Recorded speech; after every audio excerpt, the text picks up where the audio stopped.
How you doing? Be patient with me.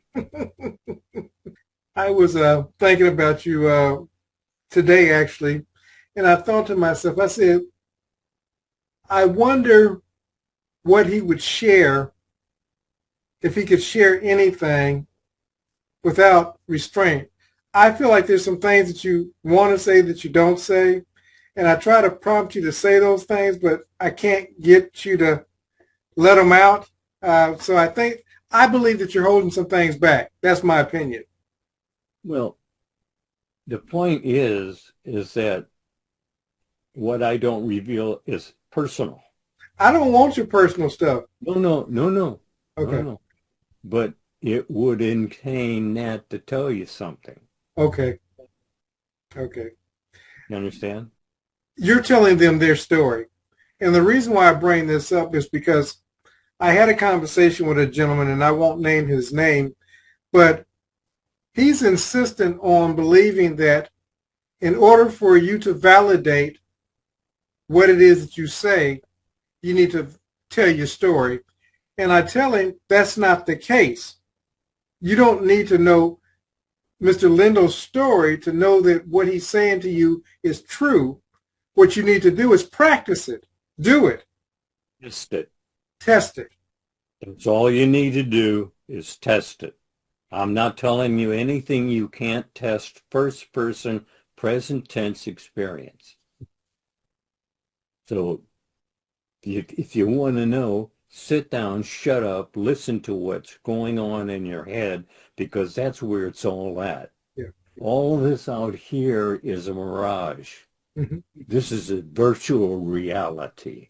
If it were a reality, it wouldn't change, and everything here goes. Yeah, it does. Yeah. It's funny. We're talking about testing, and so many people, Neville has put countless stories out there. He told countless stories. There's other creators out there that's told countless stories. If this, if the point was somebody just telling their story would change your life, lives would already be changed because there's enough people telling their story that for a person that wants to change can. You're all gonna do it. Yeah. I mean, it's inevitable. You're going to do it. Why not now? Yeah. And then that wipes away all of the stress of when am I gonna do it? Yeah. And the excuses. Look, look. All you need to know is told you in the first line of the Bible, God. I mean, there it is. That's all there is.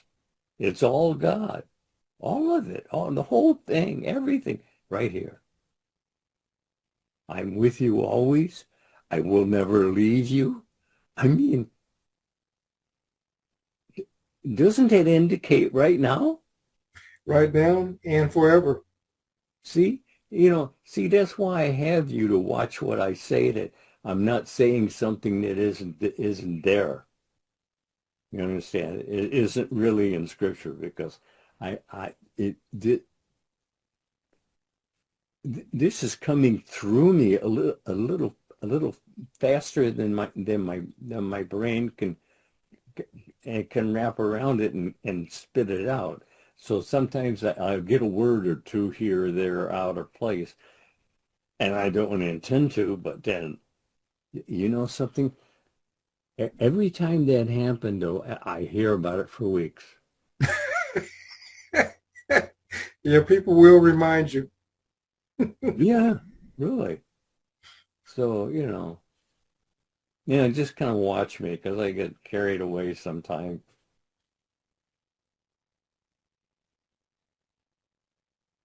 Hey, what are you going to do? You got to work with what you got. Absolutely. And I found that after you get to be 90, then it changes, you see. And it's not bad bad change. It's just that it takes you a little while to catch up to the change. But then about the time you get it caught up again, it changes again. See, this is always going on, and if you're not paying attention, you might be getting some information that's justifiable, but Each person testing this stuff for themselves, first person. well, actually, you've been given control. Well, what more do you want? Yeah, I mean, you're told choose this day. Well, you get to choose the day. You get choice. I mean, isn't that what it's all about? Being able to choose what you want to do and do it? Can I ask a question? Yeah. Do you find in your dealings with people that most people are like automatons or robots on autopilot? Actually, all of them. You see, look, what has your attention has your life. What do you want to do? Pay attention to it. If that's what you want to do, that's what you want to be. Pay attention to that. Because what has your attention has your life. Could it be simpler? No. How do you break the automation? Well, yeah, but well, actually, slap them, I guess, or something. That's what I feel like doing sometimes. You do have to kind of jolt people out of their complacency. Yeah, yeah. But you see, they have to want to. Okay. See, that's the problem we face all the time. They have to want it to receive what they actually do want and don't realize it. Yeah. Most people are unaware they're even on. True. Kind of going back to what I said about being robots. Absolutely. Yeah, that's right. A robot. Actually, actually, that's what you are until you remember. Hmm. Wow. See, that's what you be until you remember a robot. Hmm. Because look, this ongoing drama of man is it's actually a play that's ongoing until you recognize who you are. And that's what you're here to do. You're here to recognize who you are. And that's who you've been looking for, unaware, since the beginning, since a little child. You see, you're responsible for your next thought. You got that? Understand, we must understand that we're putting our future together moment by moment. You understand? Every time you change thought or feeling, you're actually changing your life, your future. You're doing it right here. While I'm talking to you, you're doing it right here. The next word will be taken into combination to make up what you are doing, being, and having. And if it's not what you want, well, then change it. That's all you have to do. It says change your mind, change your world. Everything is mind. You understand? Everything here, this is all mind, the mind of man, because that's where it's out of the mind of man. God gave you choose this day, and that's what you're doing. You're doing your choosing. And if you're unaware of what you're choosing, that's what this program is about. You are aware. Every word must be accounted for.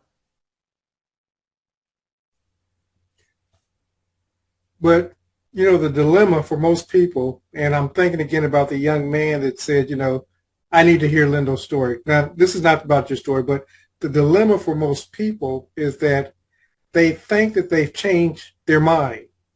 Now, because they think that they've changed their mind, let's say I want to be abundant. I'm living in lack, but I want to be abundant. But nothing changes.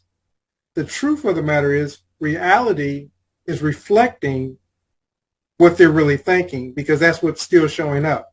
But in their mind's eye, they said, I thought about abundance and nothing happened. So this stuff doesn't work.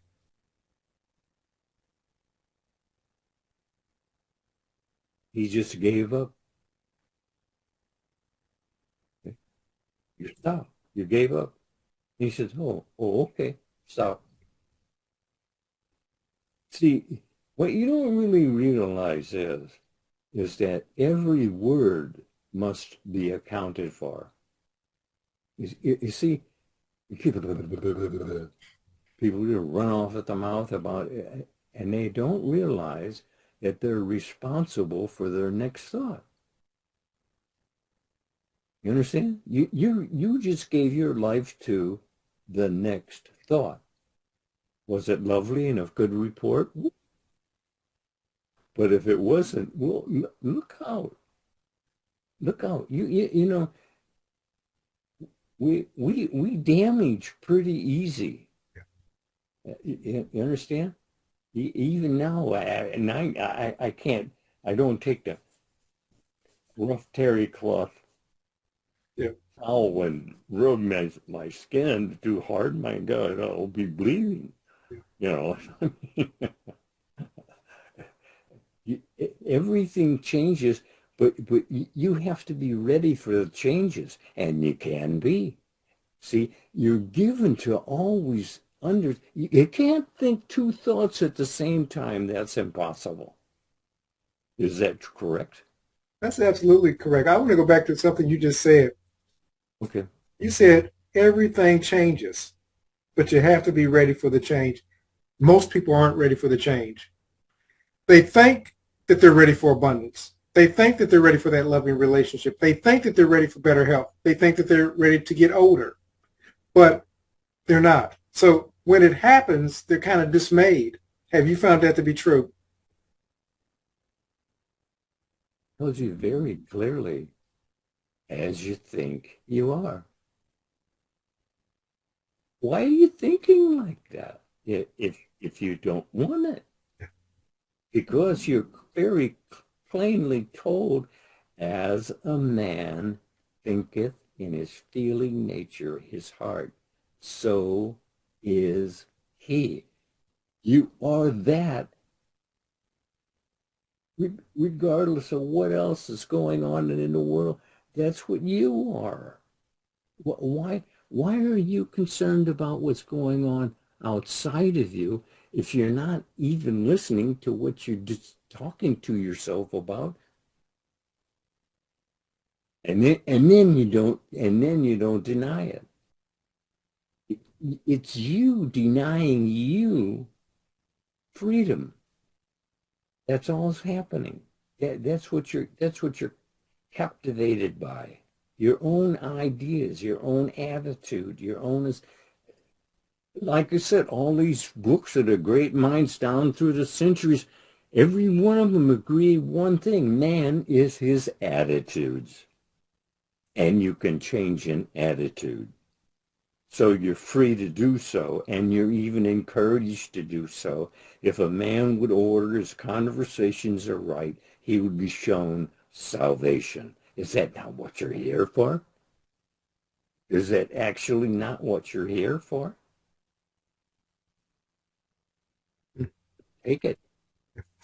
And, people go to church and they kneel down there and they pray. They get it, but they don't take what they ask for with them. And God told them to. Didn't he? He did. He did. Let me see what you asked for.